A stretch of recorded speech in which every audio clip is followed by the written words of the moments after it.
ഹരേ കൃഷ്ണ. എല്ലാവർക്കും മാധവത്തിലേക്ക് സ്വാഗതം. നമുക്കെല്ലാവർക്കും അറിയാം, ദേവാദിദേവനാണ് മഹാദേവൻ. മഹാദേവനെ നമ്മൾ ആരാധിക്കുന്നത് നമ്മുടെ ക്ഷേത്രങ്ങളിലെല്ലാം, ശിവക്ഷേത്രങ്ങളിലെല്ലാം ലിംഗരൂപത്തിലാണ് ആരാധിക്കുന്നത്. ശിവലിംഗത്തിനാണ് പ്രാധാന്യം. മറ്റു ക്ഷേത്രങ്ങളൊക്കെ, ഇപ്പം നമ്മൾ ഗുരുവായൂർ പോയി കഴിഞ്ഞാൽ കണ്ണനാണ്, തിരുപ്പതി പോയി കഴിഞ്ഞാൽ വെങ്കടേശ്വരൻ്റെ ആ ഒരു വലിയ രൂപമാണ്, പത്മനാഭസ്വാമി ക്ഷേത്രത്തിൽ അനന്തശയന രൂപത്തിലുള്ള ഭഗവാനാണ്.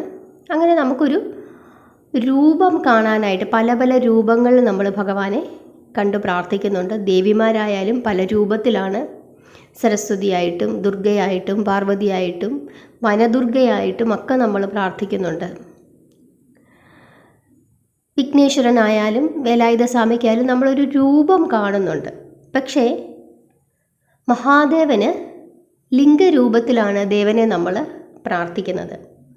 അപ്പോൾ എന്തുകൊണ്ടാണ് ഭഗവാനെ ഇങ്ങനെ ലിംഗരൂപത്തിൽ പ്രാർത്ഥിക്കുന്നത്? എന്താണ് ശിവലിംഗം? ഇങ്ങനെയൊക്കെയുള്ള സംശയങ്ങൾ എല്ലാവർക്കും ഉണ്ടായി കാണും. നിങ്ങൾ തന്നെ ചില ഉത്തരങ്ങളൊക്കെ അതിന് കണ്ടെത്തി വെച്ചിട്ടുണ്ടാകും, അല്ലെങ്കിൽ ആരെങ്കിലുമൊക്കെ അതിന് ഉത്തരങ്ങൾ നിങ്ങൾക്ക് പറഞ്ഞു തന്നിട്ടുണ്ടാകും. പക്ഷെ എന്തായാലും ചിലരെങ്കിലും ചില ധാരണകൾ, ചില അബദ്ധധാരണകൾ വെച്ചിട്ടുണ്ടാകുമെന്നുള്ള കാര്യത്തിൽ 100% ഉറപ്പാണ്. ഞാൻ എന്തായാലും ശിവലിംഗത്തെ പറ്റി ഇപ്പോൾ പറയുന്നില്ല. ഞാൻ പറയാതെ തന്നെ നിങ്ങൾ ആ ഉത്തരത്തിലേക്ക് എത്തിക്കോളും. നമ്മൾ ആദ്യം ഒരു ആപ്ലിക്കേഷൻ ഫോം നമ്മുടെ മുമ്പിലേക്ക് കൊണ്ടുതരുന്നു. ഒരാൾ കൊണ്ടുതരികയാണ്, ഇത് ഫില്ല് ചെയ്യാനായിട്ട് പറഞ്ഞ് കൊണ്ടുതരുന്നു. അപ്പോൾ നമ്മൾ പേര്, വയസ്സ്, ജനനത്തീയതി, അഡ്രസ്സ്, ഇങ്ങനെയുള്ള കാര്യങ്ങളെല്ലാം എഴുതും. എഴുതിയതിന് ശേഷം അതിനകത്തൊരു കോളം കാണും. എന്താണ്? സെക്സ്. മലയാളത്തിലാണെങ്കിൽ ഏതാണ് സ്ത്രീലിംഗം അല്ലെങ്കിൽ പുല്ലിംഗം, ഇതിലേതാണ് എന്ന് എഴുതാനായിട്ട് പറയും. ഇപ്പോൾ അതേഴ്സ് എന്ന് പറഞ്ഞാൽ മറ്റൊരു കോളവും കൂടെ ഉണ്ട്. എന്തായാലും അത് എഴുതാനായിട്ട് പറയും, അല്ലേ? സ്ത്രീലിംഗം, പുല്ലിംഗം, അല്ലേ? അവിടെയും ഒരു ലിംഗം വന്നു. എന്താണ് അവിടെ ലിംഗം എന്നതുകൊണ്ട് ഉദ്ദേശിച്ചത്? അപ്പോൾ അവിടെ എന്താണ് ഉദ്ദേശിക്കുന്നത്? നിങ്ങൾ സ്ത്രീയാണോ നിങ്ങൾ പുരുഷനാണോ എന്ന് എഴുതുക. അതായത് നിങ്ങളുടെ രൂപം സ്ത്രീ രൂപമാണോ, അതല്ലെങ്കിൽ നിങ്ങളുടെ രൂപം പുരുഷ രൂപമാണോ, നിങ്ങൾ ഏത് രൂപത്തിലാണ് ഇരിക്കുന്നതെന്നാണ് അവിടെ എഴുതാൻ പറഞ്ഞത്. അപ്പോൾ അവിടെ ലിംഗം എന്ന വാക്കുകൊണ്ട് ഉദ്ദേശിച്ചിരിക്കുന്നത് എന്താണ്? സ്വരൂപം. എന്താണ്? സ്വരൂപം. നിങ്ങൾ സ്ത്രീ സ്വരൂപത്തിലാണോ ഉള്ളത്, അതല്ല പുരുഷ സ്വരൂപത്തിലാണോ ഉള്ളത്, അതല്ല മറ്റേതെങ്കിലും സ്വരൂപത്തിലാണോ ഉള്ളത്. അതാണിപ്പം മെയില്, ഫീമെയിൽ, അതേഴ്സ് എന്ന് പറയുന്ന ആ ഒരു കോളം തരുന്നത്. അങ്ങനാണെങ്കിൽ ശിവലിംഗം എന്താണ്? ശിവസ്വരൂപം, അല്ലേ? ശിവൻ്റെ സ്വരൂപമാണത്. അതായത് ശിവന് രൂപമില്ല, അരൂപിയാണ്. അതാണ് അതിൻ്റെ അർത്ഥം. ശിവന് രൂപമില്ല. നമ്മളെപ്പോഴും പറയും ഓങ്കാരമാണ്, ഇതാണ് ശിവൻ്റെ രൂപം. പിന്നെ മറ്റേതൊക്കെ നമ്മളിങ്ങനെ ഒരു ചിത്രകാരൻ്റെ ഭാവനയിൽ കൽപ്പിച്ചുണ്ടാക്കിയ ചില ഭാവനകളാണ്. അതായത് ഭഗവാൻ ആ ഒരു നമുക്ക് മനസ്സിലാകുന്ന രീതിയിൽ ഒരു രൂപം എടുത്തിരിക്കുന്നു എന്ന് മാത്രമേ ഉള്ളൂ.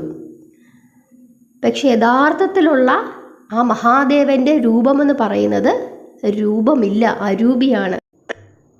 നമ്മളൊരു കഥ പഠിച്ചിട്ടുണ്ട് ഇതിനു മുമ്പ്. അതായത് ഭഗവാൻ നാരായണൻ്റെയും ബ്രഹ്മദേവൻ്റെയും മുമ്പിൽ ഭഗവാൻ ജ്യോതിർലിംഗ രൂപത്തിൽ, ആ ലിംഗരൂപത്തിൽ പ്രത്യക്ഷപ്പെട്ടെന്നും ഒരു തീഗോളമായിട്ടാണ്, ഒരു തീയുടെ രൂപത്തിലാണ്, ഇങ്ങനെ താഴെ മുതൽ മുകൾ വരെ ആ ഒരു രൂപത്തിലാണ് പ്രത്യക്ഷപ്പെട്ടത്. അപ്പോൾ ഇവരിത് എന്താണെന്ന് അന്വേഷിക്കാനായിട്ട് പോയ കഥയൊക്കെ നമ്മൾ പഠിച്ചിട്ടുണ്ട്. അപ്പോൾ അവിടെ തന്നെ ഭഗവാന്റെ ആ ഒരു രൂപമെന്ന് പറയുന്നത് അതാണ്. ശരിക്കും പറഞ്ഞാൽ അരൂപിയാണ് ഭഗവാൻ. പിന്നെ നമ്മൾക്ക് മനസ്സിലാകണമല്ലോ, സാധാരണക്കാരായ നമ്മൾക്ക് മനസ്സിലാക്കുന്നതിന് വേണ്ടിയിട്ടാണ് അങ്ങനെ ഒരു രൂപം, ഇതാണ് ഭഗവാൻ എന്ന് പറഞ്ഞ് നമ്മളെ ഇങ്ങനെ കാണിച്ചു തന്നിരിക്കുന്നത്.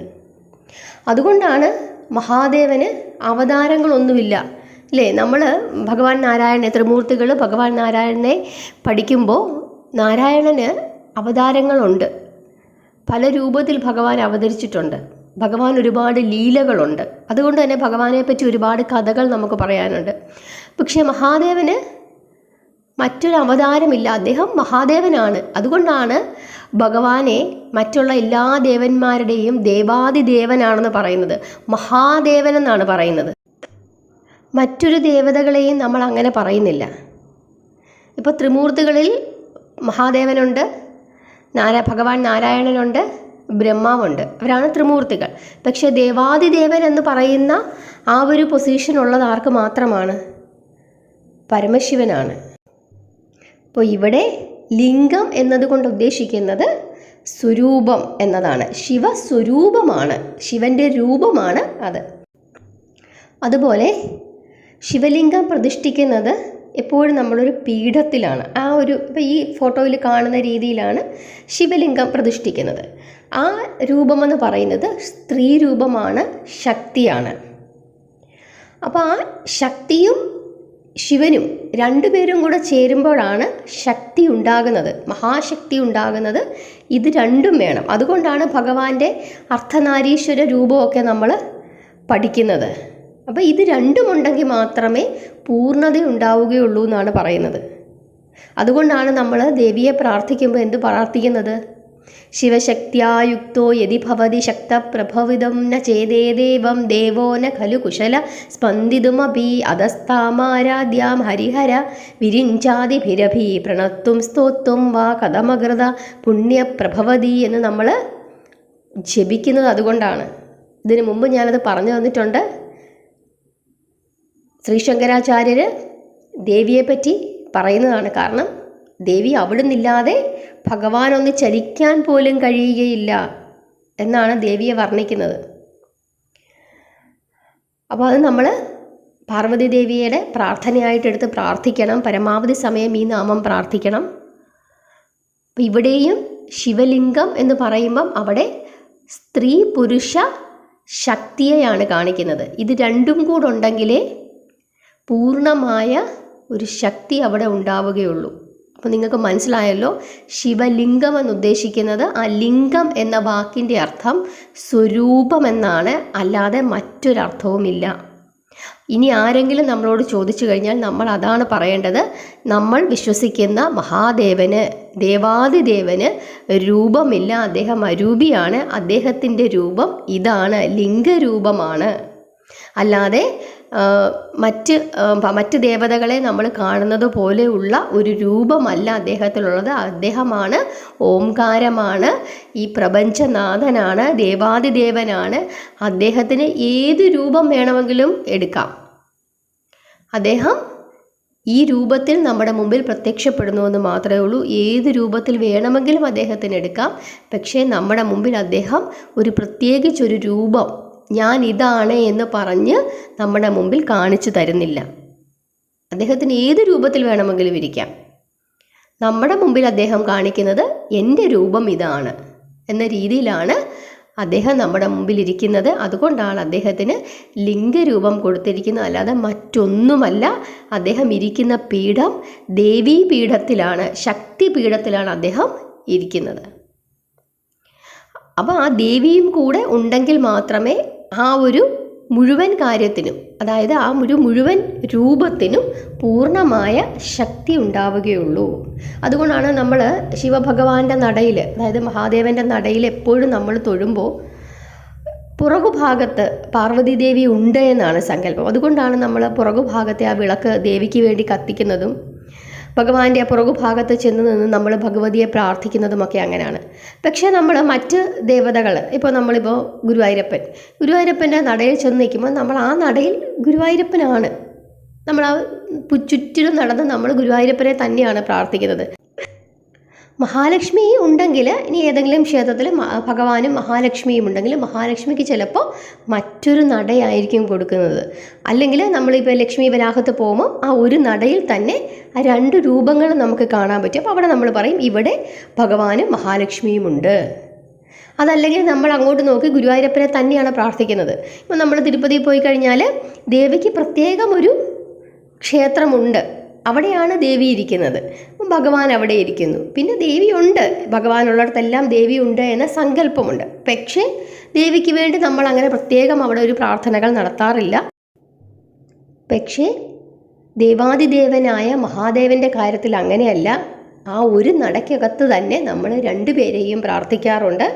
ദേവിക്ക് നമ്മൾ പ്രത്യേകം എണ്ണ ഒന്നുകിൽ നമ്മൾ തിരുമേനിയുടെ കൈ കൊടുത്തിട്ട് അകത്ത് തന്നെ ദേവിക്ക് വിളക്ക് കത്തിക്കാനായിട്ട് കൊടുക്കും. അതല്ലെങ്കിൽ നമ്മൾ തന്നെ ഇങ്ങനെ നമ്മൾ പ്രദക്ഷിണം വെച്ച് വരുമ്പോൾ ഭഗവാന്റെ പുറകുഭാഗത്തായിട്ട് ദേവിയുടെ വിളക്ക് സങ്കല്പിച്ച് നമ്മൾ ദേവിക്ക് എണ്ണ ഒഴിച്ച് പ്രാർത്ഥിക്കാറുണ്ട്. അപ്പോൾ അതാണ് അതിൻ്റെ പ്രത്യേകത എന്ന് പറയുന്നത്. കാരണം ഭഗവാൻ എവിടെയുണ്ടോ അവിടെയൊക്കെ പാർവതി ദേവിയും ഉണ്ട് എന്നാണ് വിശ്വസിക്കുന്നത്. എങ്കിൽ മാത്രമേ ഭഗവാൻ ആ പൂർണ്ണമായ ശക്തി കൈവരിക്കുകയുള്ളൂ എന്നാണ് നമ്മളെല്ലാവരും വിശ്വസിക്കുന്നത്. അപ്പോൾ എന്താണ് ശിവലിംഗമെന്ന് നിങ്ങൾക്ക് എല്ലാവർക്കും മനസ്സിലായി കാണുമെന്ന് വിശ്വസിക്കുന്നു. ശിവസ്വരൂപമാണ് ശിവലിംഗം.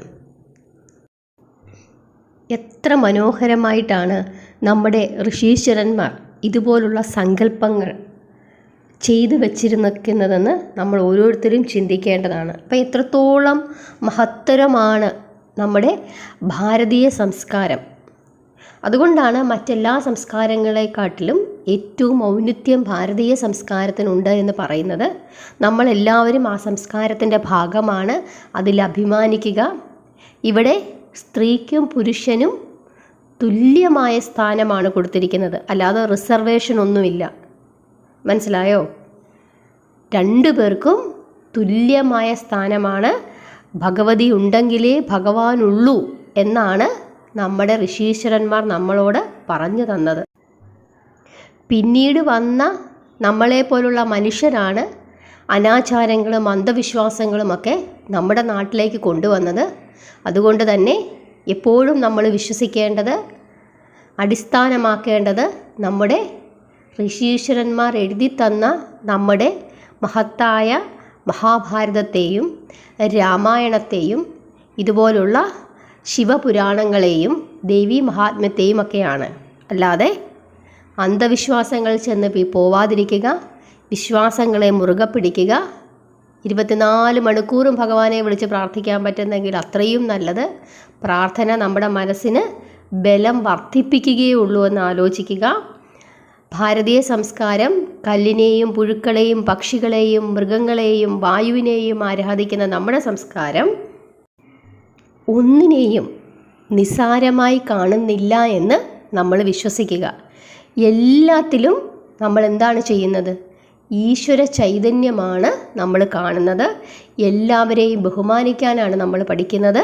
നമ്മളെ നമ്മുടെ ഋഷീശ്വരന്മാർ പഠിപ്പിച്ചിട്ടുള്ളത്. അത് നമ്മൾ മനസ്സിലാക്കി മുമ്പോട്ട് പോകുക. നമ്മുടെ ഭാരതീയ സംസ്കാരത്തിൽ നമ്മൾ അഭിമാനം കൊള്ളുക. അതിനു വേണ്ടിയിട്ടാണ് ഇന്ന് ഈ കാര്യം പറഞ്ഞത്. എല്ലാവരും പരമാവധി സമയം പ്രാർത്ഥിക്കണം, ഭഗവാന്റെ നാമങ്ങൾ ജപിക്കണം. എല്ലാവരെയും ഭഗവാൻ അനുഗ്രഹിക്കും. ഹരേ കൃഷ്ണ.